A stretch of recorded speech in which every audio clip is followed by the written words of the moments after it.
ஃபேமிலியில் உள்ள சில பேர் என்ன பழி வாங்கணும்னு செஞ்ச ஒரு சின்ன செயல் இன்னைக்கு பெரிய பூகம்பமாக வெடிச்சிருக்கா அப்படின்னு சொன்னால் உங்களால் நம்ப முடியுமா? எஸ், லாஸ்ட் ஜூன் மந்த் நான் அப்போலோ ஐசியூவில் 20 days அட்மிட் ஆயிருந்தேன். பல்மனரி எம்பாலிசம் அப்படின்ற ஒரு டிசீஸ் எனக்கு டிடெக்ட் பண்ணியிருந்தாங்க. எல்லாரும் சொன்னாங்க, நீங்கள் ரொம்ப நாள் உடம்பு கவனிக்காமல் விட்டுட்டீங்க, வேலை வேலை அப்படின்னு சொல்லி. அப்படிலாம் கிடையாது. இந்த பல்மனரி எம்பாலிசம்லேருந்து வித்தின் 1 month உங்களை அட்டாக் ஆகக்கூடிய ஒரு ஆட்டோ இம்யூன் டிசீஸ் தான். இந்த டிசீஸ் என்ன ஆகும்னா, பிளட்டு உள்ள சின்ன சின்ன நரம்புகள் இருக்குல்ல, ஸோ அதில் போய் பிளட் கிளாட்ஸ் ஃபுல் பாடி ஃபுல்லாக டெவலப் ஆகிடும். ஸோ இது ஏன் வந்தது அப்படின்னு சொல்லி டாக்டர்ஸ் ஃபேமிலி ட்ரீ ஜெனட்டிக்ஸை தான் ஃபஸ்ட்டு செக் பண்ணுவாங்க. அப்படின்னு பார்த்தப்போ எங்கள் ஃபேமிலியில் எங்கள் அப்பா, அம்மா, அப்பாவோட அம்மா, அம்மாவோட அம்மா, ஸோ அவங்களோட அப்பா அம்மா, இந்த மாதிரி யாருமே ஃபேமிலியில் பிளட் தின்னர் சாப்பிட்ட வரலாறே கிடையாது. பட் இந்த ஆட்டோஇம்யூன் டிசீஸ் உங்களுக்கு ஏன் வந்திருக்கு? சில ஏதாவது சைக்கியாட்ரிக் மெடிசின்ஸ் நீங்கள் உங்களுடைய லைஃப்பில் சாப்பிட்டீங்களா அப்படின்னு கேட்டால், ஆமாங்க, ஒரு 5 years முன்னாடி நான் என்னுடைய ஓன் பர்சனல் ரீசன்ஸ்க்காக ஐடி ஜாபை குவிட் பண்ணிவிட்டு குழந்தைங்கள பார்த்துக்கணும் அப்படின்னு சொல்லி நானே பிஸ்னஸ் ஸ்டார்ட் பண்ணேன். பட் அது ஃபேமிலியில் பிடிக்கல அப்படின்னு சொல்லி என்னை ஃபோர்ஸ் பண்ணி சில சைக்காட்டிக் மெடிசின்ஸ் ஃபோர்ஸ் பண்ணி கொடுத்துட்டாங்க. எங்கள் மாமியார், சிஸ்டர் இன்லா, என்னுடைய ஓன் ஃபாதரோட கசின்ஸு, அதில் ஒருத்தவங்க Cloud9 ஹாஸ்பிட்டலில் கூட பெரிய டாக்டராக இருக்காங்க. பட் அவங்களுக்கு அது தெரியல, இந்த மெடிசனில் இவ்வளோ சைடு எஃபெக்ட் இருக்கும். ஏன்னா நம்ம யாரையுமே நம்பி எதையுமே சாப்பிடக்கூடாது.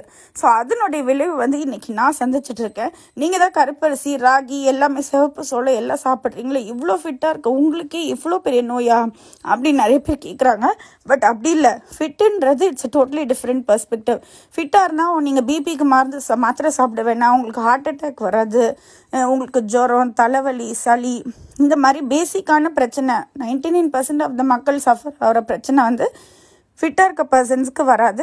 பட் இந்த மாதிரி ஒரு ரேர் டிஸார்டர் வந்தாலுமே அதுக்கான ட்ரீட்மெண்ட்லேருந்து நீங்கள் சர்வைவ் ஆகணும்.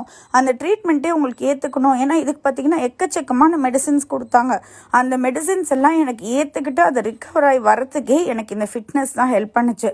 ஸோ தொடர்ந்து இந்த டயட்டை நான் ஃபாலோ பண்ணதுனால தான் இன்றைக்கி ஓரளவுக்கு இந்த டிசீஸ் பரவாயில்ல, நீங்கள் 3 வேளை சாப்பிட்ட மாதிரி தான் நாங்கள் ஒரு வேலையே மாற்றிடுறோம். இன்னும் 10 months கழிச்சு 2 months கழிச்சு நாங்கள் மறுபடியும் டெஸ்ட் எடுத்து உங்களுக்கு செக் பண்ணுறோம். பட் லைஃப் லாங் நீங்கள் பிளட் தின்னரில் தான் இருக்கணும். அப்படின்னா இப்போ நம்ம பிளட்லேயே 3 இருக்குது, ஆர்பிசி, டபிள்யூபிசி, பிளேட்லெட். ஸோ இதில் ஆர்பிசி தான் ஹீமோக்ளோபின், உங்கள் பாடிக்கு ஃபுல்லாக ஆக்சிஜன் கேரி ஆகும். டபிள்யூபிசின்றது போலீஸ்மேன் மாதிரி வெளியே இருக்க கிருமி உங்களை அட்டாக் ஆகாமல் பார்த்துக்கும். பிளேட்லெட்ஸ்ன்றது அந்த ரத்தம் உரையிறது. இப்போ அடிபட்டுச்சுன்னா உங்களுக்கு ரத்தம் உரையுது இல்லை, அப்போ தான் ப்ளீடிங் ஸ்டாப் ஆகும். இப்போ எனக்கு எப்படின்னா, அடிபட்டுச்சுனாலும் ரத்தம் ஓடிட்டே இருக்கும், ரத்தம் ஸ்டாப் ஆகாது. ஸோ சேஃபாக உங்களை பார்த்துக்கோங்க அப்படின்னு டாக்டர் சொல்லிட்டாங்க. உங்களுக்கு யாராவது பிடிக்கல அப்படின்னா மெடிக்கல் ரீதியாக தயவுசெய்து பழி வாங்காதீங்க.